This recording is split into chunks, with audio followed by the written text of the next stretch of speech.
Maumivu aliyo nayo zaidi ni ya kuteswa. Bila shaka yoyote bado hajitambui. Ingawaji anaweza kuona kiongozi anamwambia huyu kama anatambua, lakini unaweza kuona a traumatized individual, a Kenyan citizen who believes that he has protection under the law, under the Constitution, and who has suffered extrajudicial suffering and torture. We want to make it clear to this administration and to Mr. William Ruto himself that he is a person bearing the highest responsibility for these excesses by a specialized squad. We call it specialized because I'm quite sure these are not men under the normal police organization. Or indeed, if they are, the next person responsible will be the Inspector General himself. So we have been documenting every case. Our brother here, former Attorney General, former Speaker J.B. Muturi, the chair of the People's Restorative Justice Commission. We will be taking all this data along with these commissioners. But you have an administration here which is saying, on the one hand, that there will be no more abductions. And the abduction squads continue unabated. They are more threatening. But we must make it clear to Mr. Ruto that these crimes will not go unpunished.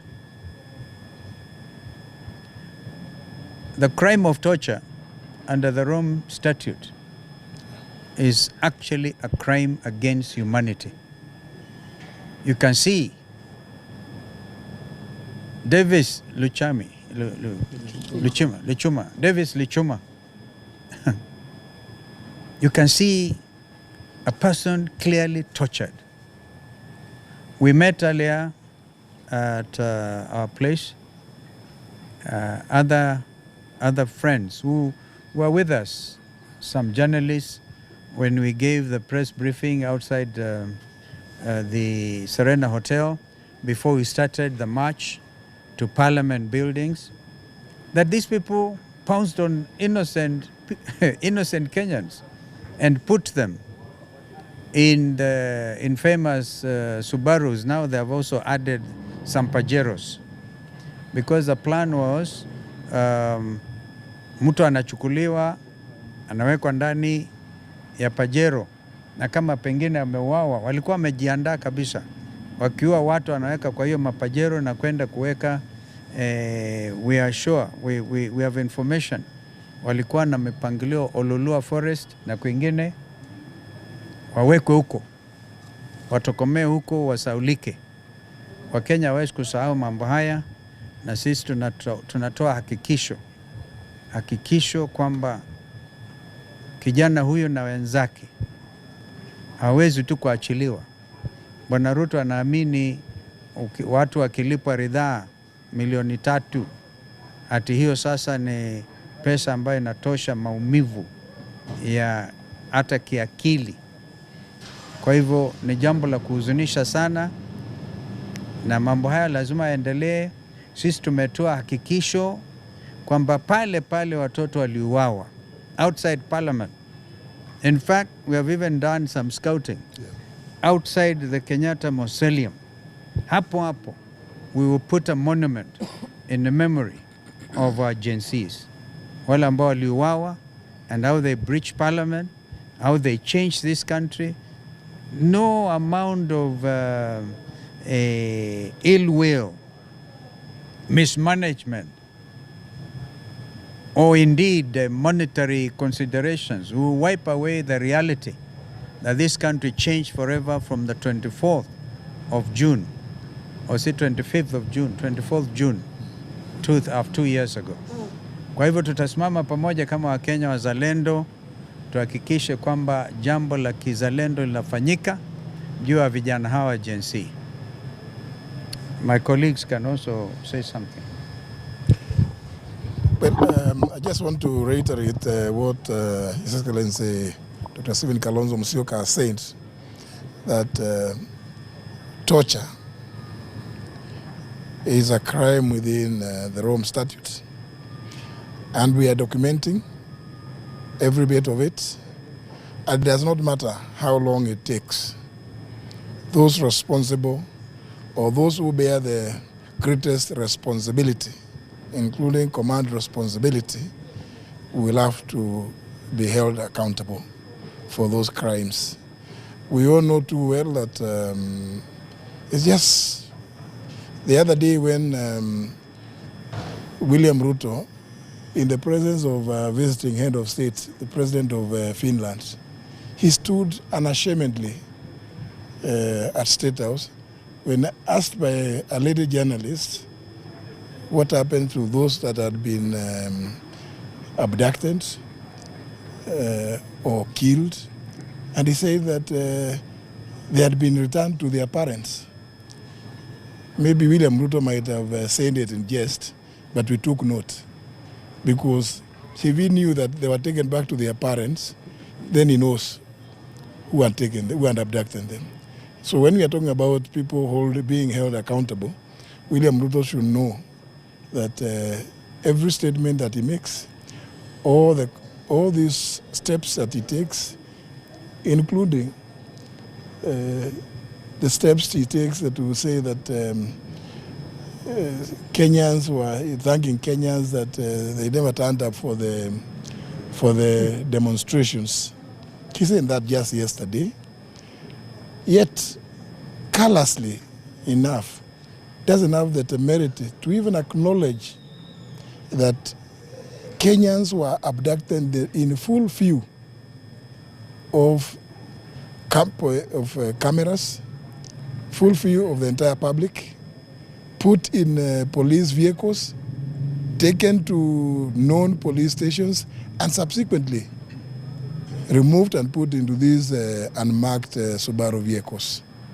We are documenting all that. And William Ruto, it is very shameful that as head of state, you can indeed spend so many hours purporting to be opening bridges, and you cannot even have the courtesy to even send a message of sympathy or empathy to those that have been affected by the conduct of your security forces. We will hold you accountable. Thank you. Thank you very much. I think just to reiterate what my colleagues have said, Kenya, and particularly Nairobi, has had a very dubious record of being the epicenter of abductions, not just nationally, but regionally. It is here that Kizza Besigye was abducted. We had a Tanzanian national abducted, and a clear statement from this government to other nations that abductions will be a thing of the past.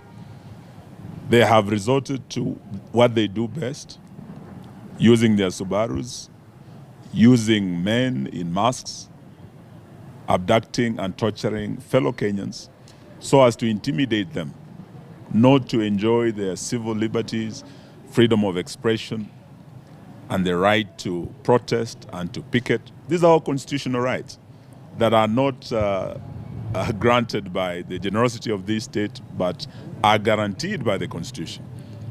We have, with my colleagues, spoken to some of the victims today. This morning we met about 5 of them who are with us during the march, who were actually abducted by Subarus and picked from our procession, and who have told us what they went through. And they were taken around in these Subarus. They were taken to the police headquarters. And what they went through is really an intimidation for them never again to participate in demonstrations. So we want to tell this government you are not going to limit those rights that are guaranteed by the Constitution, but also the police officers who are being used in these abductions. We are saying it's not enough for the victims to be compensated. We are saying each officer must be held to account. If you are used to torture, if you are used to kill, to misuse firearms, to take life.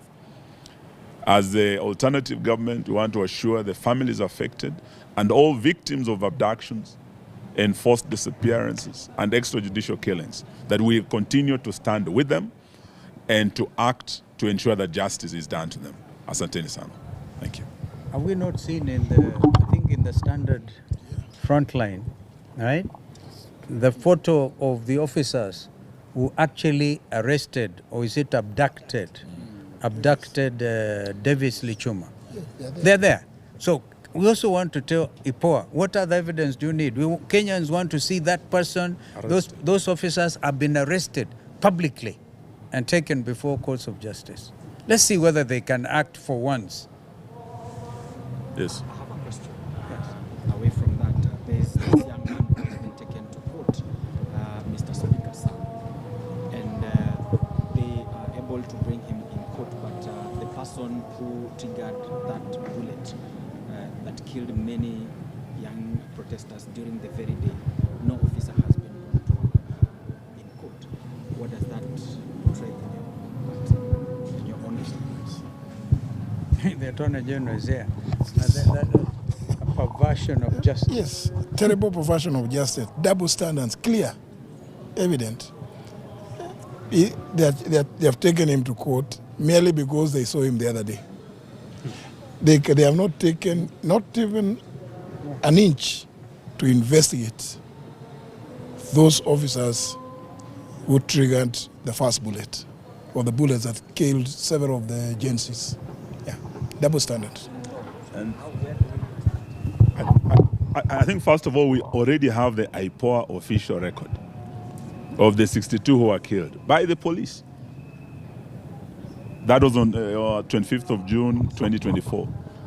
IPOA itself has given us a record of those who were killed last year because we matched with the families. 27 were killed on the 25th that day. Sabasaba, we had 38 others killed. So IPOA has these records. The officers are known. What is lacking is the will to hold these officers accountable. And that is why the killings will go on. I believe as long as William Ruto is president and his regime is protecting these officers, abductions will still go on, extrajudicial killings and enforced disappearance will still go on. But we are saying that the statute of limitation does not apply to crimes.